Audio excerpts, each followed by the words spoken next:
Ready. Good morning, everyone. Thank you for joining us at our family support. Nope. Sorry, I'm trying to mute my computer. Good morning. Thank you for joining us for our Family Support State Council meeting. We appreciate you being here today. Just like last time, we're going to use the chat function today. So you see the chat function to the right of your screen. If everyone could click on that, let us know who you are, what district or agency you represent, and let us know what you're looking forward to about this fall. We'd like to see who all's here, see what you're looking forward to in the coming months. Thank you to council members, agency coordinators, family support staff, and members of the public for being here today. We appreciate that. We are going to do a roll call for our council members only. If you could just please say yes or here, and then don't forget to let us know what you're looking forward to and what you represent in the chat. All right. Let us know if you are here. Rebecca Simmerly.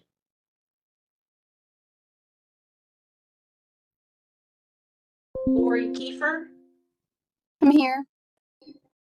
Crystal Murphy is here. Brian Pickard. Here. Did I say your last name? Yes, you did. Okay. Yes. Chrissy Hood.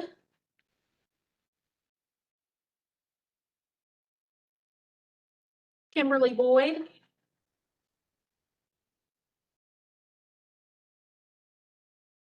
Dana Baucom. Yes, Diana I'm here. Baucom. Diana. Is it Diana. Diana. Diana. Diana. Thank you for being here today. Beth Robinson.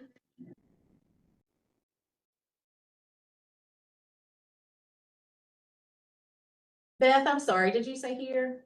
Is that Beth? Lynette Ford. Here. Amy Cook. Here. Crystal Hicks. Here. Carrie Carlson. I'm here. Yolanda Beeston.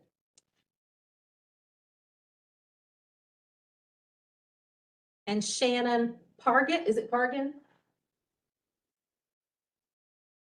Okay, Shannon might be joining us momentarily. All right, so thank you for those who are here today. We appreciate you being here. Let's look at our minutes from the last council.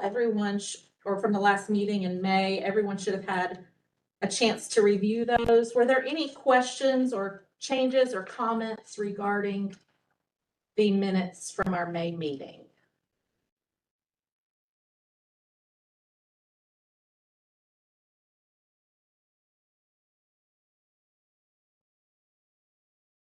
Okay, I don't see any hands raised.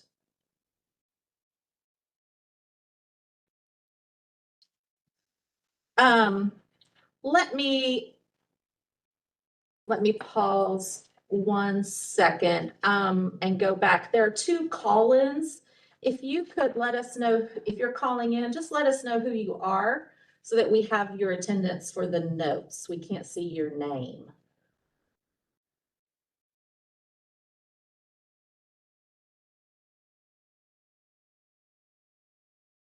Oh, someone just logged off. One of the call-ins just left. We have 1 call-in.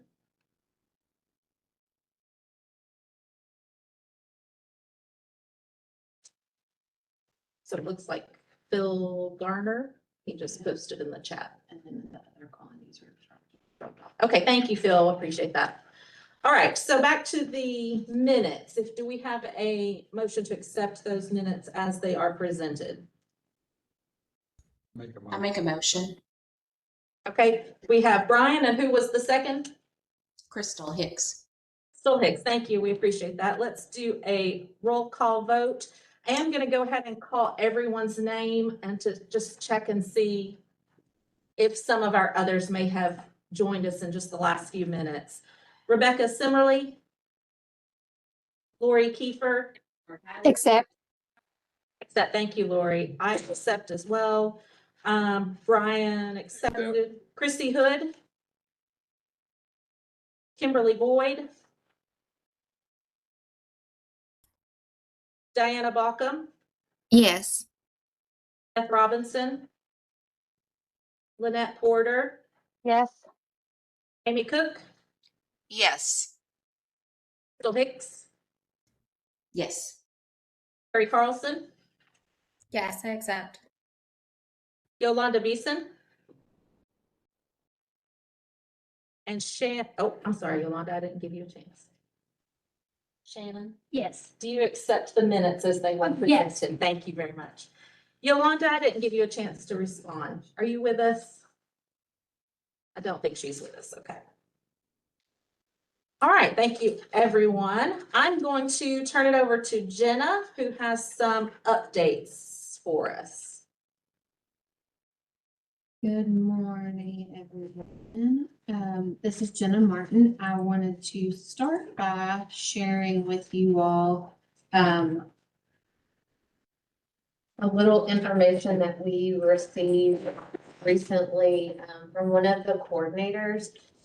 I felt like this is just a good time to bring this up because our world is changing and AI is now included in a lot of things. And now we have confirmation that an individual has provided 3 different AI receipts that were not approved by the Family Support Coordinator. And I just wanted to mention this because if you're really not looking for something like this, you might just check the box and move on. Luckily, this coordinator was paying a lot of attention. So one of the receipts was for a surgery. What was unusual about that was that there was no patient name and no patient identification number. Otherwise, the receipt looked pretty good. A little bit of information that also was kind of a clue that it was not a normal receipt is that the receipt just kind of appears to be floating in space with hospital lights in the background, and it's really pretty. So there's that, and then there was a lab receipt also, which had the same issues as the hospital surgery receipt, and that also did not include a patient name or a patient identification number. Same kind of beautiful background, flashy pins, lots of sparkles and glitter. And then the third one was a hotel receipt submitted by the same person, and that was only flagged because it did not meet the criteria for the receipts being turned in prior to July 1. It was actually dated for a future date of October 2026. And there's one thing to mention about AI, and it's that it is possible that businesses may start to use AI to create their receipts. So it's possible that this might put more of a burden on you all to just double, triple check all of those things are present. Because we can't say that any AI receipt is not appropriate, but what we can say is that an AI receipt that is falsification is not appropriate. That is going to be covered in our fraud, waste, and abuse policy. So if you see something come through, you're not sure about it, you're always welcome to send those things to me. I can give another look. And we can always send that over to our risk management team if we absolutely have to, if we can't really figure it out. But just kind of wanted to share that with you all. Because it's just the world we're living in now. So kind of a heads up, keep your eyes peeled for that kind of information. One other thing I wanted to share, if you have not participated in any of the committee calls or district meetings since these announcements were made, I wanted to let you guys know that Seth Wilson, who has been the attorney for DDA under the Family Support Program since I have been here, at least in a few years before that, he has transitioned to a job with Williamson County Schools. And I have a new boss. His name is Kevin Beck, and he is being promoted from our Chattanooga office. So he is familiar with DDA. I've spoken with him. He's super nice. I don't know if he's on the phone today, but if so, we'll let him introduce himself, but I don't see him. So just kind of a heads up on the DDA staff updates. And then we still have the same process. If you have any questions that have legal need for review, we will be sending those over to, I'll send those over to Kevin on your behalf. And I don't think he will be as present during our meetings as Seth was, just because geographically Chattanooga is a bit more of a haul to get here for a 10 a.m. meeting. But he might join us virtually from time to time. We'll just see. But any legal questions that come up in the meetings likely will be taken back to Kevin following the meeting. So just wanted to fill everyone in on those things.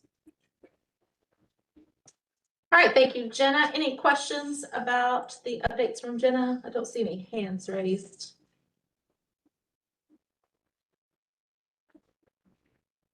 Chrissy, I see your comment. Chrissy is here. She was having some audio difficulties, but thank you for joining us, Christy.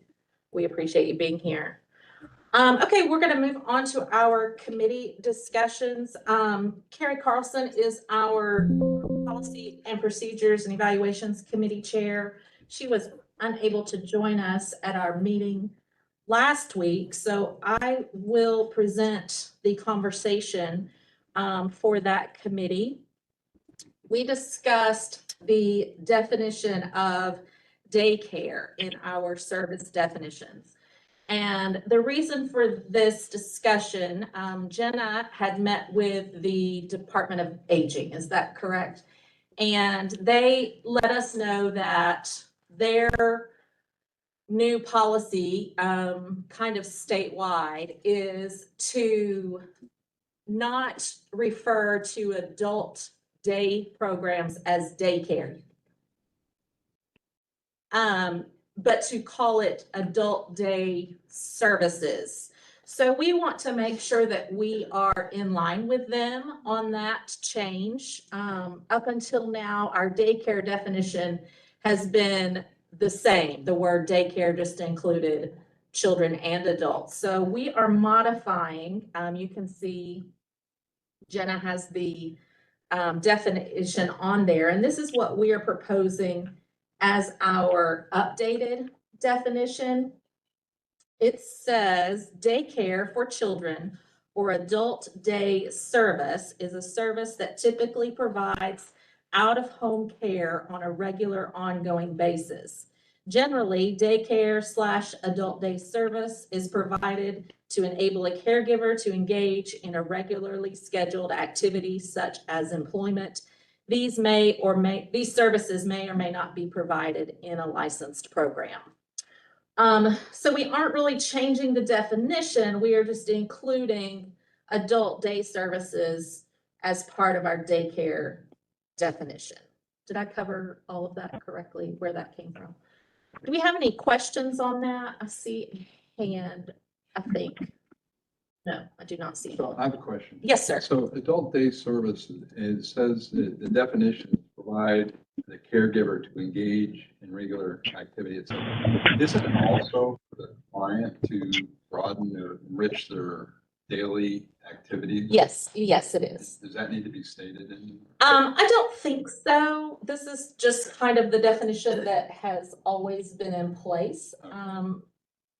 But we can definitely discuss that if there's council questions on that. What are our thoughts there? Did everyone hear what Brian commented, that day service for adults is not only for the caregiver, but also for the adult in the day service program to have the benefits of the program itself? Yeah, hi, Seems- this is Lynette Porter. To me, it's very interesting. I'm glad he brought it up, because to me, respite would be the service that would enable a caregiver to engage in an activity. But yeah, that adult day services would theoretically enrich the person that was attending the day service.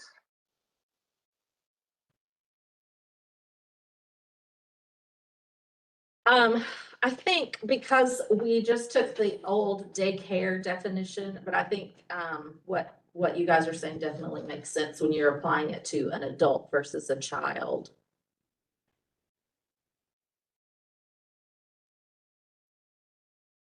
So I just pulled up our respite definition, and that is a tad bit different.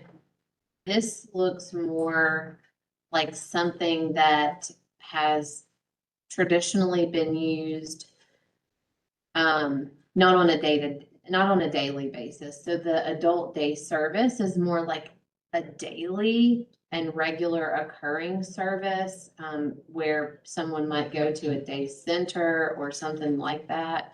And respite, could be at home or somewhere else. It doesn't necessarily have to be in a facility. So maybe that could clarify a little bit. It seems more like where the service is occurring helps coordinators decide which one goes, which category that person would fit in. Looks like we have two hands up. Regina, I saw your hand first.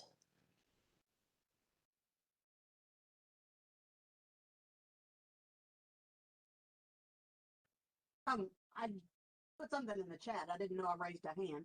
Oh, Yeah, the biggest difference between respite and daycare from what we had decided a couple of years ago, when we've been going through these definitions, is that the daycare is required to be outside of the home. And respite could take place inside the home. So we as coordinators have to know where the service is taking place so that we know which service category to bill properly. And then when you're putting now in the new definition, adult day services, DDA several years back took adult day services out of their service definitions for services that agencies could be reimbursed for because they wanted adults out in the community. So is that going to confuse things again? well, I understand that concern, Regina, but unfortunately, we don't really have a lot of leverage on how we can label this. It came down from legislation as a bill that passed. Anything that was previously considered adult daycare has been mandated to be changed to adult day service.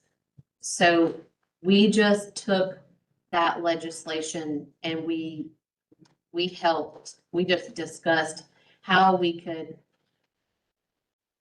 provide the least change to our current definition and also be in compliance with that.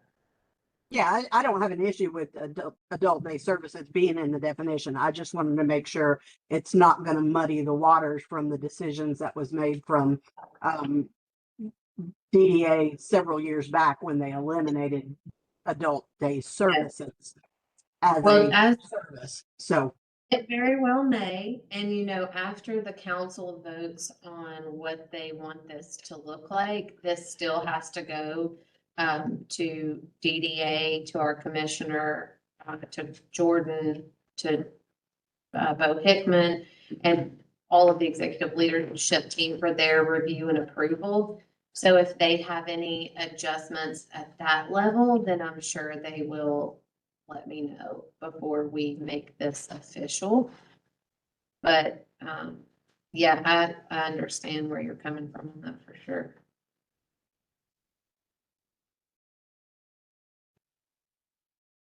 Any other thoughts or questions? So, this is Brian again. After listening to the discussion, and the purpose of this document really is to help coordinators categorize different, then I'm fine with the language Okay. that's written. Okay. We have Carrie with her hand up. Carrie? Thank you. Do you have a hand up? Hi. Yeah.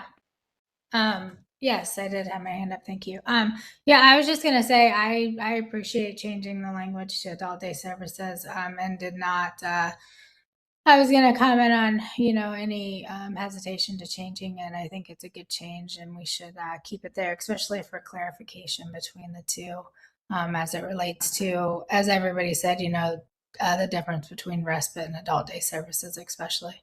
But that's all. Thanks. Lynette? Yeah, hi, thanks. I am trying to figure out how to get my hand down. There it is. Yeah, I absolutely think that the term needs to change. And I'm trying not to get fixated on the idea that the purpose is for the caregiver to go to work, because I know many families whose adult children go to day services for enrichment while the family is not working. Do you know what I mean? So, and I don't want to make it complicated, but it's just that if we could add, if a coordinator might deny the request because it's not for the caregiver to do an activity, I would encourage us to think about adding another, extending the stipulation beyond, so that the caregiver could do something. Do you know what I mean? I'm also happy to just go back on mute and not. I know these definitions are a real pain to get real granular on them. Thank you, Lynette. I think it's worth looking into since there've been a couple with the same concern. And I don't have a problem with adding to that definition that it's also for the benefit of the person being served. I don't think there's harm in doing that. I see a hand from one of the call-in numbers, and I'm sorry, it doesn't show me your name. But did one of our callers have a hand up?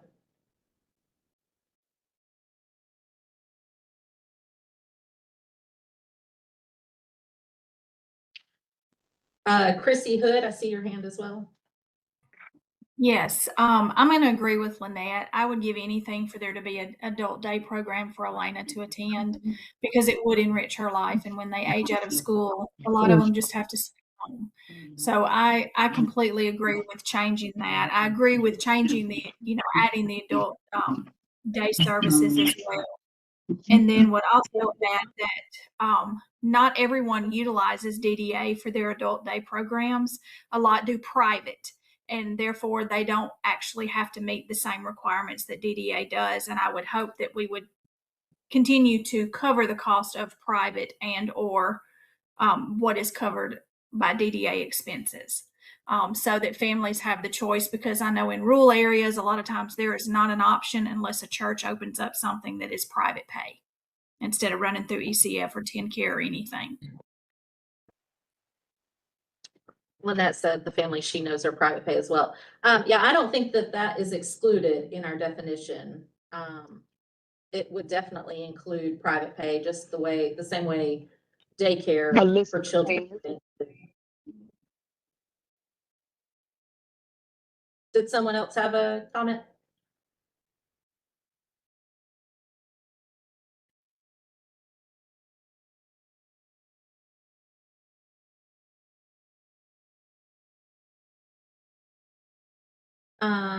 Any other hands? See anyone else with their hands raised?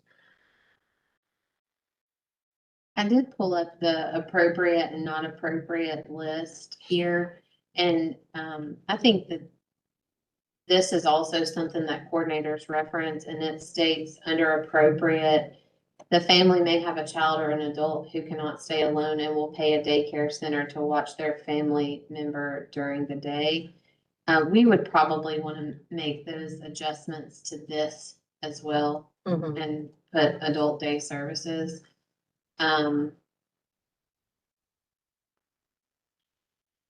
But if there are any other suggestions or recommendations for the definitions, to make it more clear about, you know, a person's desire to have a more meaningful day, then I'm happy to add that. This would be a good time since we're already going through the process. You all just let me know how you would like that to read.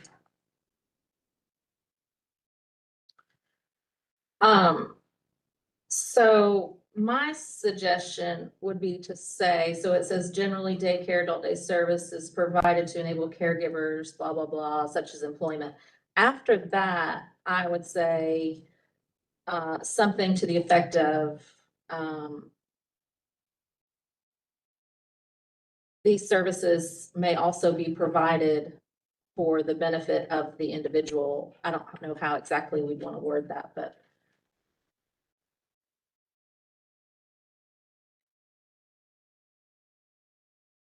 And then Chrissy, the next sentence does address your concern where it says may or may not be provided in a licensed program, that allows for those private pay programs.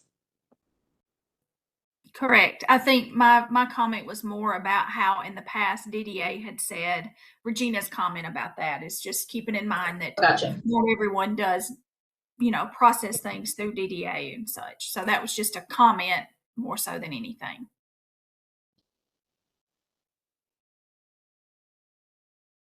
Do you want to look at that? Can you see it? No. I'm happy with that. Does anyone else have a comment about the way it is written now? Are you able to see? It says these services are also provided to the individual so that their day is meaningful and may or may not be provided in a licensed program.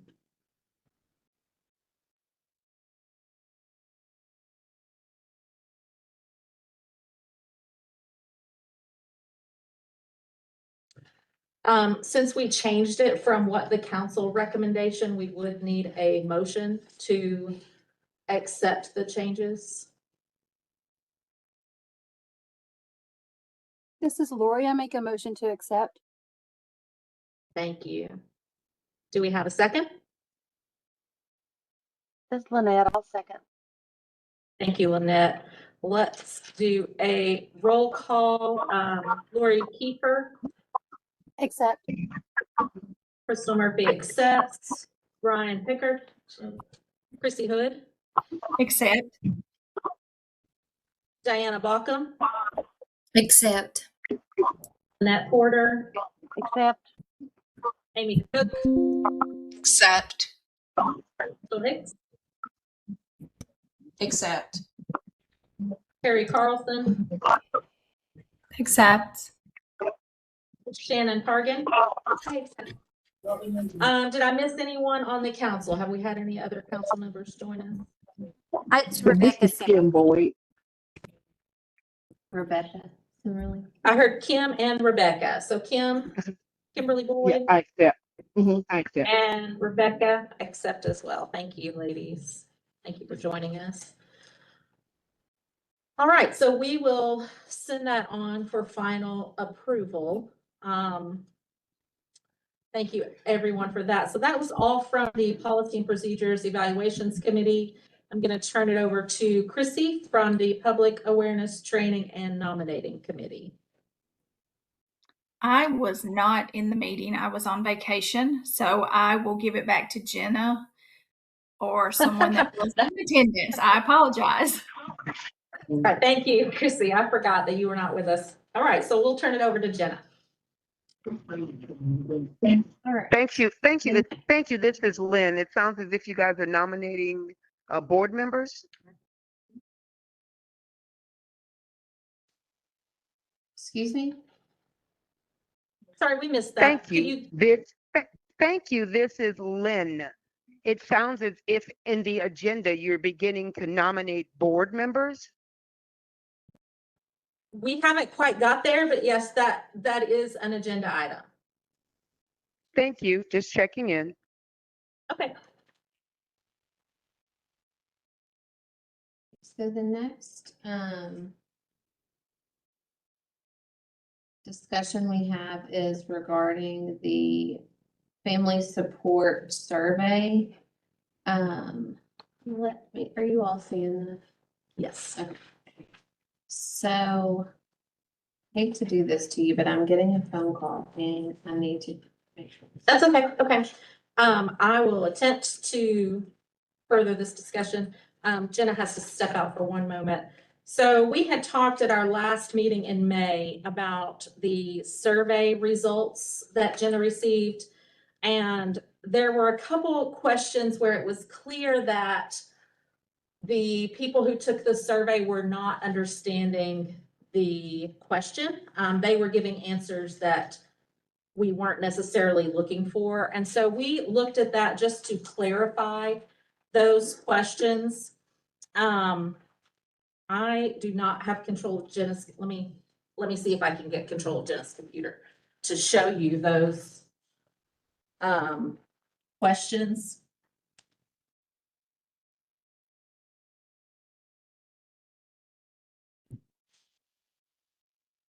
Sorry, I apologize. Okay.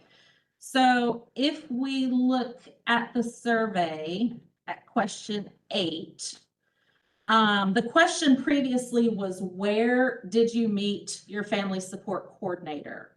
And people were answering that question with, a friend told me about them. And what we really want to know is when you when you completed your intake and your service plan, how did you talk to your coordinator? Not where did you meet them for the very first time, but where did you meet them or how did you meet them during this application process? So we have changed the definition or the question. Instead of where did you meet the family support coordinator, it says how did you and the family support coordinator complete your intake, and then choose one. And the options have not changed. Those are still the same as they were on the previous survey. Any questions about that? About number 8? What are the options? The options are my home, a public place, at the agency, phone call, email, and other. Okay, I don't see hands raised, but if there are any, y'all just shout out. Okay, let's move on then to question 11 and 12. First of all, we are swapping questions 11 and 12. So 11 previously asked about volunteering, if they're willing to volunteer for the council. And then question 12 was, do you have any needs not met by the family support program? We just swapped those questions. It seemed to flow better that way. And then, so the question, the new number 11, do you have any additional needs not currently met by the family support program? That program or that question has not changed, except for moving to number 11. The one that changed is number 12. Previously, it asked if you were willing to volunteer. And then the problem was that people would say yes, and then not leave their contact information. So Jenna is going to discuss with our web team a way to make sure that if they say, yes, I would like to look to volunteer, that they do leave their contact information. And then the same with question 13. Are you interested in sharing how the family support program has assisted your family? If they say yes, we need their information. So we need to make sure that they give us their information or contact their regional support coordinator. So those are the only changes. Hopefully I explained that correctly. Do we have, If this is form stack, I can help you do that. Yeah, John usually helps with form. Yeah. He clears it every year for us and gets it Yeah. ready for the next year. But yeah, if you want to sit down and help me look at it Takes 2 seconds and see what we can do. to make those fields Yeah. required. Yeah. But I'm not a form stack expert, so I just, and also for even the Word document, I want it to still stay just the one page, like the 2 Yeah. pages. I don't want anybody to have an extra page. That's just Yeah. the OCD Yeah. kind of kicking in. But No, I'm anyway, happy to. we can look at it more, and that would be really helpful. So Yeah. thank you. Okay. okay, any other questions? I'm not sure I explained things clearly. Hopefully I did. Any questions about the form? How do people receive this survey? Some is email, I believe. Do some mail it out? So yeah. if they mail it out, then they won't be a required field?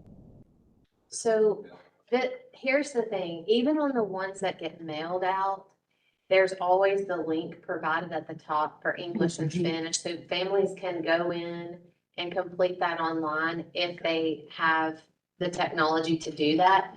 But if they don't, we don't want to eliminate them from their feedback being received, so they can complete it on paper, and then agencies typically send it out with a self-addressed envelope to help encourage people to return that. So anybody who works well with email, coordinators typically email those out. But for those families who don't have internet or in rural areas, those are sent via mail. And when those come back to the regional offices, they're scanned over to me, and then I enter all of those so that we have the data all in our SharePoint system. Okay, I'm gonna turn this back over to Jenna. Sorry about that. No, that's okay. I'm not sure there was any other questions. Okay. Oh, wait, I see. Chrissy, is your hand up? Yes, just a quick thing that I noted, it may not be important, but number 12 does not have a yes or no option. It just says check all that apply and then you mark it, but it doesn't give the option to check yes or no like the one below it does for willing to speak with legislators. It may not be anything, just looking at consistency. Thank you, Chrissy. This is what happened when I tried to mess with it myself. So I will make sure and get that yes and no back on there somehow. These little forms are so finicky. If you just move one little thing, and I was trying to have all the numbers line up on this side. But again, these things, once you move one thing, everything goes, kind of all over the place. So I'll make sure and get that back. Thank you. Is this something we need to vote on? You know, I was thinking about that, and because it is an addendum or a attachment on the family support guidelines, I think it's best if Okay. we have a vote. All right, do we have any other questions about the changes to the survey form?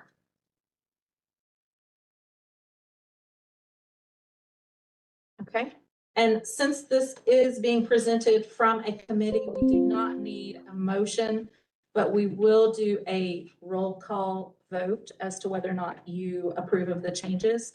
Rebecca Simmerly, I approve. Lori Kiefer, Approve. Crystal Murphy approves, Brian Pickard, Yeah, accept, approve. Chrissy Hood, Approve. Kimberly Boyd, Diana Balkum, Approve. Lynette Porter, Approve. Amy Cook, Approve. Crystal Hicks, Approve. Terry Carlson, Approve. Shannon Cargan, Approve. and Kimberly Boyd, are you still with us? I kind of rushed over your name. I apologize. She may have lost us. Okay. All right, thank you. That will move forward. And then, okay, I'm going to give it back to Jenna for the quarterly report. All right. I hope you all are seeing the quarterly report. I'm so excited and pleased to announce that the end of year has been completed. There are $0 left. So congratulations to the coordinators. You all really did a fabulous job on this. In fact, on Friday, I was able to tell Dennis that he can take over the system and clear out this year's data, archive that, and get it ready for this year. The easiest thing for me to do is just share this screen with you. I will share that Excel document with the group. But it is way more confusing, and I'll go over what I highlight on that form anyway.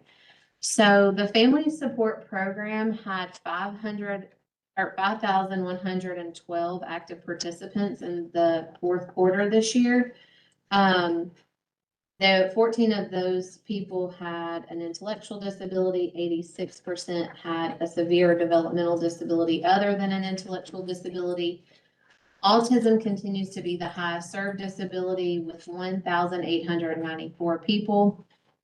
Intellectual disability is the second highest served disability at 699 people. Health impairment is the third highest served disability with 493. Developmental delay is fourth highest with 435. Number one service type is still respite at 18.42%. The second highest service type was personal assistance at 15.27%. The third highest service type was transportation at 12.98%. The fourth highest service type was health related at 9.41%. There were $7,147,479.15 allotted. All of that was spent and there were no funds remaining.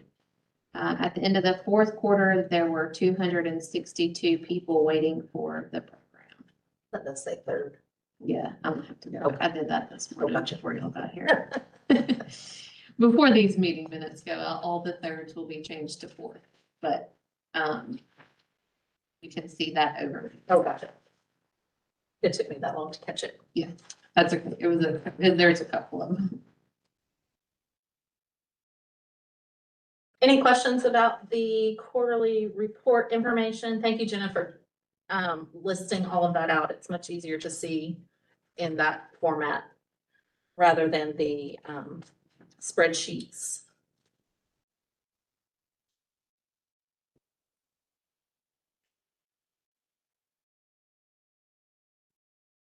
Okay. I don't see any hands raised. Do you want me to talk about the? So, Tammy is she's today, but she has some updates. Maybe we could just start with, the other regions Okay. and. Oh, I just meant the Oh. D4 representative and the co-chair. Yeah, the D4 representative, I think Tammy will. Oh, gotcha. present on, Okay. but you can go ahead with the code. Okay, so the District 4 representative, we will have an update momentarily regarding that, so we will wait on that one. We do need a new co-chair for this committee, for the state committee. Our co-chair has had to roll off. So if there is a nomination for that, or if you are someone who would like to volunteer for the co-chair position, you can let myself, Crystal Murphy, know, you can let Jenna know, or you can let Chrissy Hood know. She is over the Public Awareness Training and Nominating Committee. So if you could reach out to one of the three of us, and we would love to have a new co-chair to present to the council at our next meeting. Any additional questions regarding looking for a co-chair? I don't see any hands. Okay, so let's look at our regional activities. We're gonna start, so we're waiting on Tammy, so we will start with, oh, there's Tammy. Hello, Tammy. Tammy, would you like to begin, or you want us to start with East? I can start. Okay. We don't have a whole lot going on in middle. Everything is going well. Our coordinators are meeting on the 20th of this month. And we finished our family support reviews. Yay. Everything looked good there. Wonderful. So, I don't have a whole lot to report today, but I'm glad to come and be in here with you. Do you have a District 4 representative update for us? Yes, yes, I do. I have someone I'd like to introduce today for District 4. And that is, Brad Molnax. I hope I'm saying his name correctly. Is he on with us today? Brad, are you on with us today?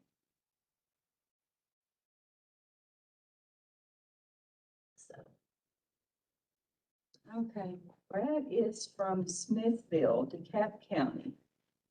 He did send a little bio for us, so I'll just try to summarize that. He's been married to his wife for 15 years. He has 3 pets. He actually named them here.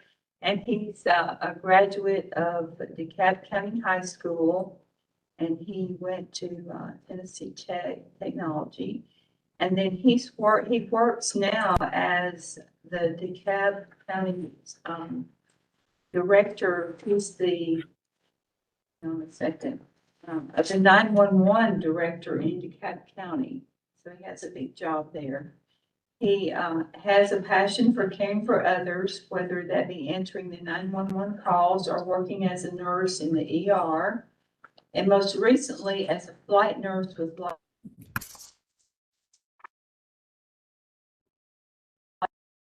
good experience. He's been caring for his wife in a traumatic car accident in 2007. And she has multiple areas of trauma and close to 10 surgeries. So that takes up a lot of his time. And he honored countless patients as a nurse with lots of ADLs, mobility transportation. So that gives a little bit of a summary for Brad. Any questions? Anybody on pace setters?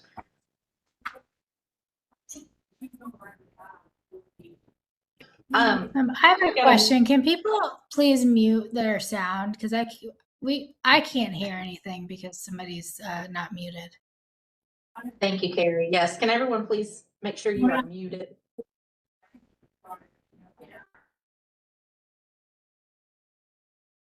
right.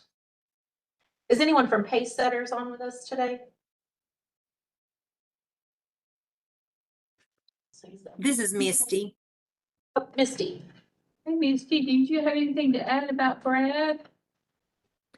No, I think you hit all the highlights. Okay. So we need to vote, correct, to accept Brad for District 4. Let's do a roll call vote. Rebecca Simmerly.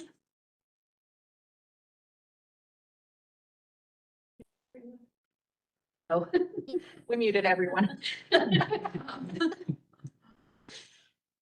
Rebecca, I'm sorry, we did not hear your answer. Yes. Lori Kiefer, Yes. Crystal Murphy says yes. Brian Pickard, Yes. Chrissy Hood, Yes. Kimberly Boyd, Diana Baucom, Yes. Lynette Porter, Yes. Amy Cook, Yes. Bill Hicks, Yes. Carrie Carlson, Yes. and Shannon Pargan. Yes. All right, thank you, everyone. Thank you to Brad. We look forward to having him join us on our council, and thank you, District 4, for getting a new representative to us quickly. That's wonderful. Oh, you're welcome. All right, let's This is move Kim. on. Oh, Kim, I'm sorry. That's okay. I had trouble getting off mute. I vote yes as well. Thank you very much. Thank you. All right, let's move on to the East. Jill, do you have an update for the East? Good morning, everyone. I'm hearing lots of good things about resource fairs and outreach happening with all 3 of our districts.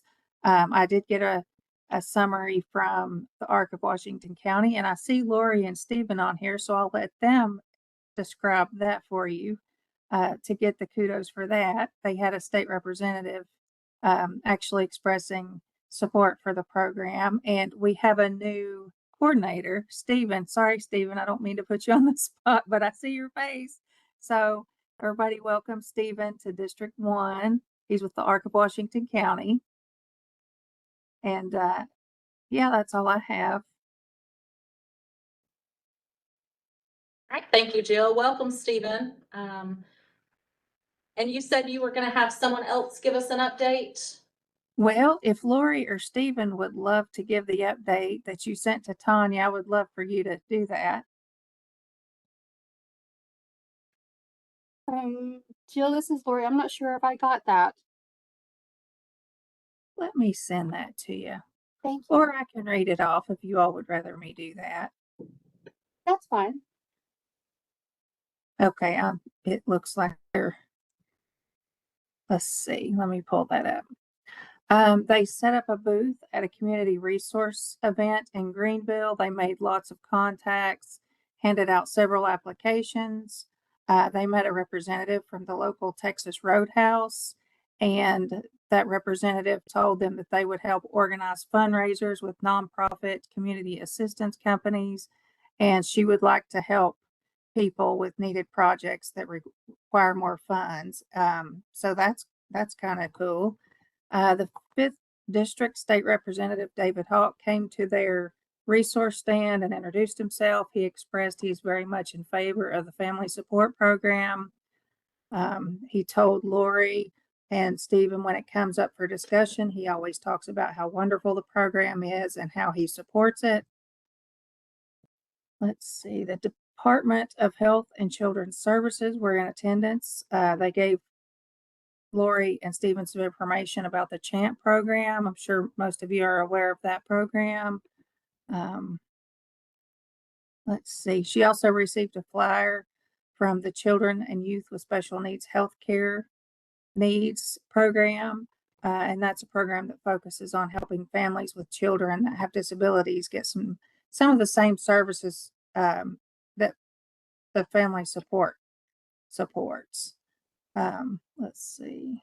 There were Head Start representatives at the booth. They shared family support information with them. And let's see. All funds have been allocated, and they're working on their waiting list in hopes that state representatives might see and express the need for family support in the communities and up their funds all over the state. So that's the report from District 1. Thank you, Lori and Stephen, for all your hard work. All right, thank you, Jill. That was a great update. Wonderful to hear. All right, let's go west. Do we have Carla or Tanya to give us an update on West Tennessee? Hello, this is Tanya. First of all, I'd like to thank all of the coordinators statewide, like Jenna said, for getting the budget down to zero. You all are awesome. Thank you for everything you do. Here in West, we worked hard to get those budgets to zero. So kudos to all of the coordinators for that. Recruiting is still taking place in West. So if you all have any additional ideas as to how to recruit members, please let us know. We're taking all ideas. I know we talked about it before. Hopefully we get some more hits from the surveys, but we're still doing full-on recruitment for all councils. All is going well. Some of the districts have already started their first quarter local meeting and intake process. So that's a big jump for the beginning of the year. All of the coordinators are on here. Patricia, Michelle, Pam, if you all have something to add, please come off mute and pat yourself on the back.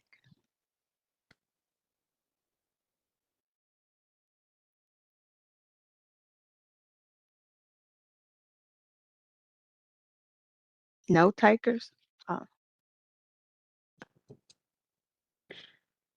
Michelle put in the chat, everything is going well. We're well on the way with the new fiscal year and getting funds allocated. We have a new council member, and she has been welcome in addition to the local council. Thank you, Michelle. That's all the updates I have for West. Thank you all so much. Thank you, Tanya. Let's open it up to agency coordinators statewide. Any others? I see a hand raised from Trinice. Am I saying that correctly?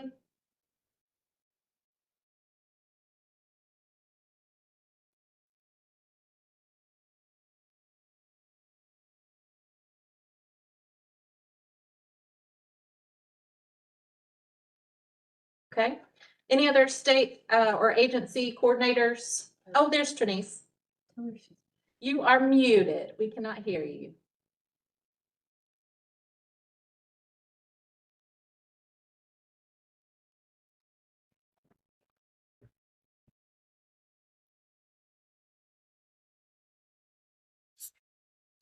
Are you able to unmute?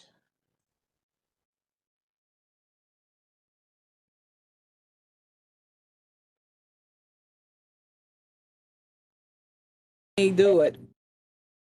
Okay, there we go. Okay, you hear me? We do hear you. Thank you. Okay.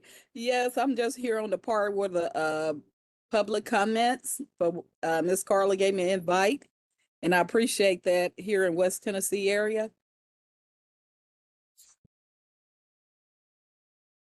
Thank you for joining us. We appreciate you being here today. Yeah, I just whenever I get a chance to have a suggestion I'd like to make, and I'm a participant in the Helen Tucker program. Okay, let's hear from our state coordinators and we'll call for public comments in just a moment. Are you able to Yes, stick around? ma'am. Thanks. Okay, thank you. All right, any other agency coordinators?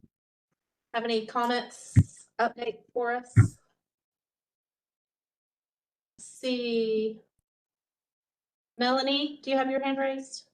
Oh, I was just saying I'm agency coordinator.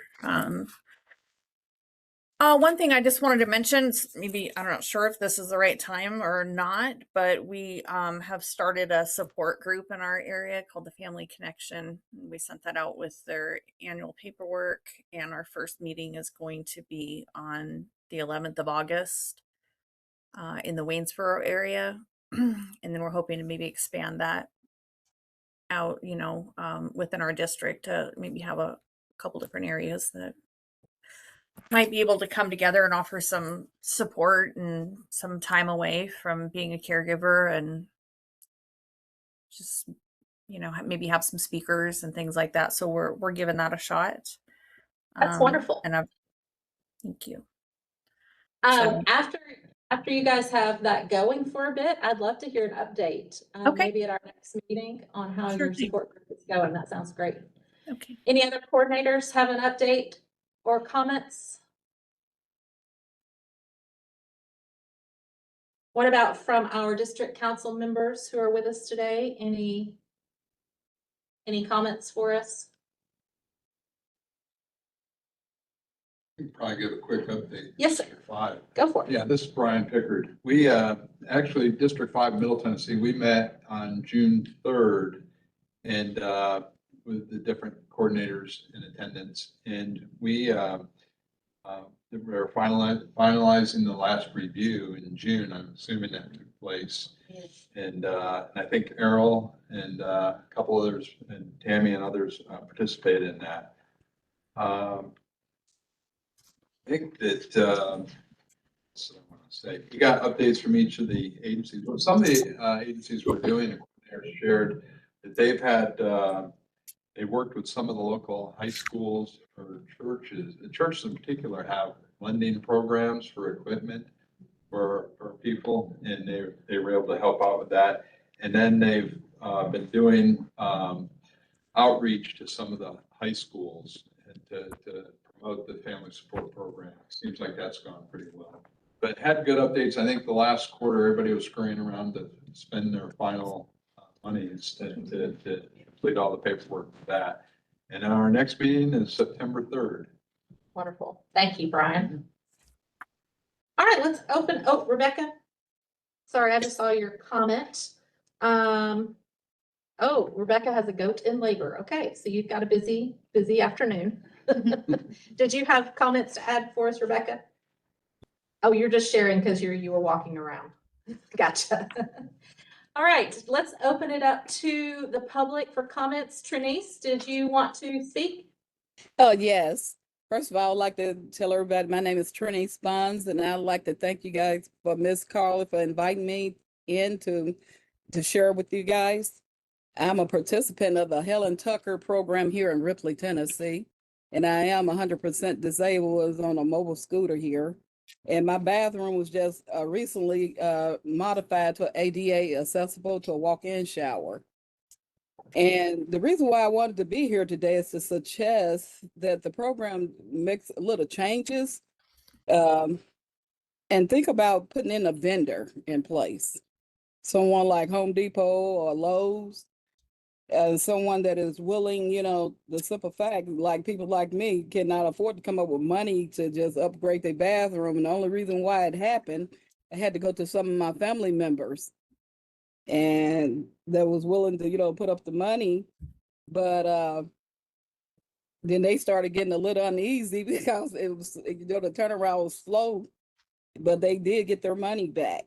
And the simple fact, some people just can't come up with that kind of money to any kind of project with pertaining to the home, upgrading it. And I spoke to one of the managers there at Home Depot, and she said, why didn't they have a vendor in place? And I told her I was new at the program. And so that's why I'm here today to, to put in a suggestion. Have y'all thought about upgrading it and have a vendor in place for a situation like this in order to add the material and then wait on their payments after the paper is submitted to the proper place, and then be paid after the fact. And I just thought I'd mention that. Have y'all ever considered having a vendor in place? And she asked the manager, at Home Depot asked me that question. And I brought it to Miss Carla, and that's why she invited me, here today.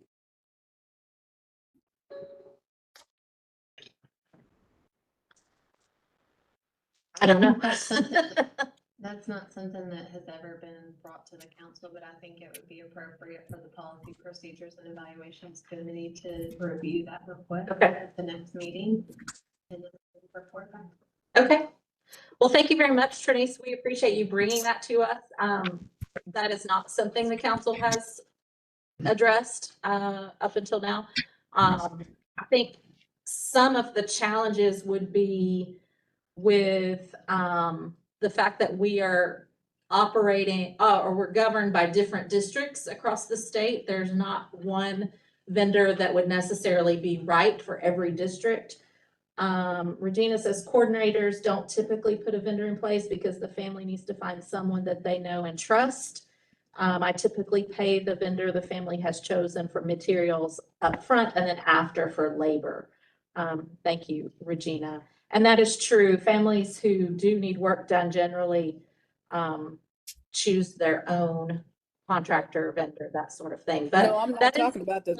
When I say vendor, I mean store, like Lowe's or Home Depot, because the manager, she mentioned that. That's the reason why I said I didn't know. She said some people do have that in place, and she was wondering why this program didn't have a vendor like Lowe's or Home Depot that is be willing to do that, not a contractor, but a vendor, a store vendor. Yeah. Well, go ahead. So TennCare provides those same services for eligible recipients. And I believe they have to be approved. So under your story, you have to be approved by TennCare to do that. So it has to be on our list. And so I'm just throwing that out there. I don't know if. I think traditionally the family support program has stayed away from any sort of approved vendor list. Yeah. It seems like that would be hard to do statewide. Yeah, Numbers. it's different from, it's completely different when it's fully state funded program versus a program like TennCare that has federal funds attached to it. But I think also part of the issue is if you have an approved vendor list, then it ties people to only utilize providers on that list. And then it's a list that has to be vetted by the council and kept up with by the council. If someone closes, then it seems like what somebody shared earlier, that leaving it open gives the family the opportunity to choose somebody they know or. Mm-hmm. And I see what Ms. Bonds is requesting is really just a provider. And maybe this is something that really goes back to the provider agencies who do have the ability to pay them for the supplies up front.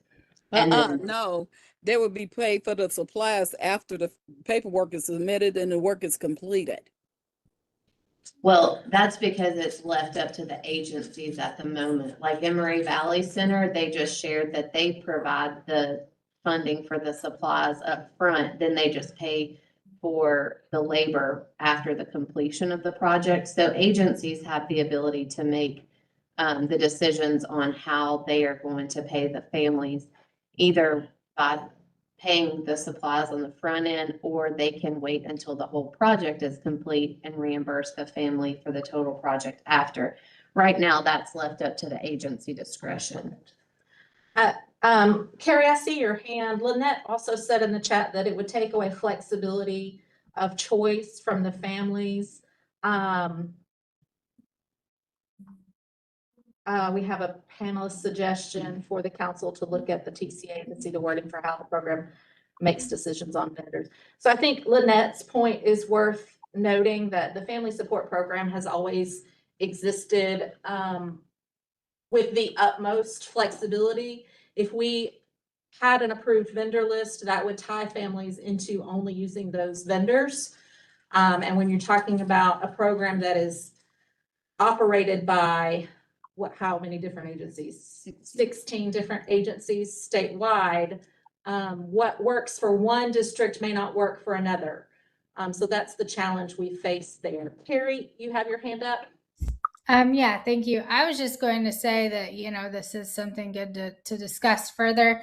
And living in rural Tennessee, I can tell you that sometimes that Lowe's Home Depot route is not feasible for someone, because I live so far out that they will charge me an extra fee to come install something or do something.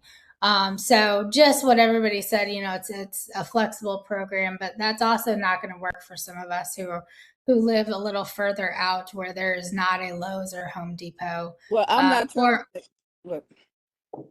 Well, yeah, no, I'm just saying, like sometimes it's not getting just somebody like that is not doable for people. I just wanted to put that in there because I know not everybody lives in the rural areas.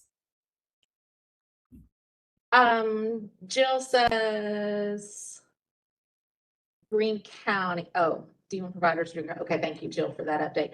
Trinice, you have your hand raised? Yes, I was just using Home Depot and Lowe's for example. I'm sure there's other vendors in place. I'm just saying, just have vendor in place. I'm not saying just go get Lowe's and Home Depot. But I just said that the lady there at Home Depot, she made that suggestion. Why did the program didn't have a vendor in place? That's the reason why I brought it up. I'm not telling everybody just stick with Lowe's and Home Depot, because I'm sure there's other vendors out here. I was just using them as an example. Let me make that clear. Okay, thank you. We appreciate that. I think to answer the question why we don't have a vendor is to allow for flexibility statewide. Certain provider or the agency coordinators may have a list of people that they utilize in their district, but to have a list like that statewide is limiting, and that is not what the family support program wants to do. When you say statewide, are you saying Tennessee only or the whole United States? Tennessee only. Okay. But go ahead. What we will do is add this to the agenda to discuss at our next policy, procedures, and evaluations committee meeting. And then if there's an update to bring to the council, we will bring that at our next meeting. Okay. All right. Well, thank you, Trinice. Thank you for being here today. Are there any other comments or questions from the public?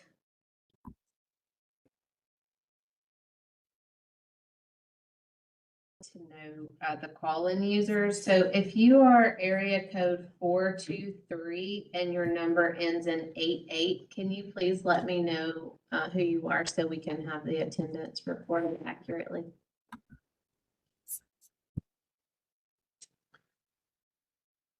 Kim Boyd is one of them, but I don't know which one. I think she's 731.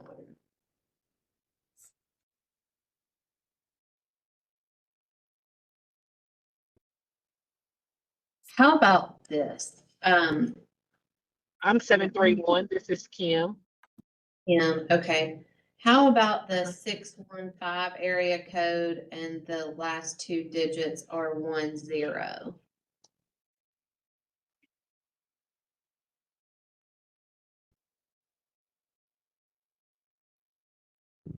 Well, that color dropped off. All right, how about 901 and the last two digits are 79?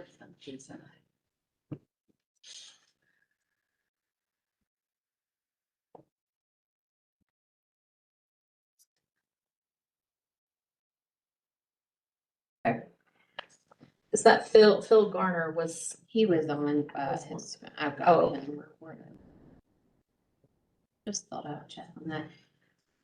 okay, I think we are ready to adjourn. Our next meeting will be November 4th. Wednesday. Please note that that is a Wednesday, not a Tuesday, to allow everyone to vote on Tuesday or to participate in their community on that day. So Wednesday, November the 4th, we will see you all then. Thank you very much for being here, everyone. We appreciate your time. Thank you. Thank you. Thank you. Thanks, everybody.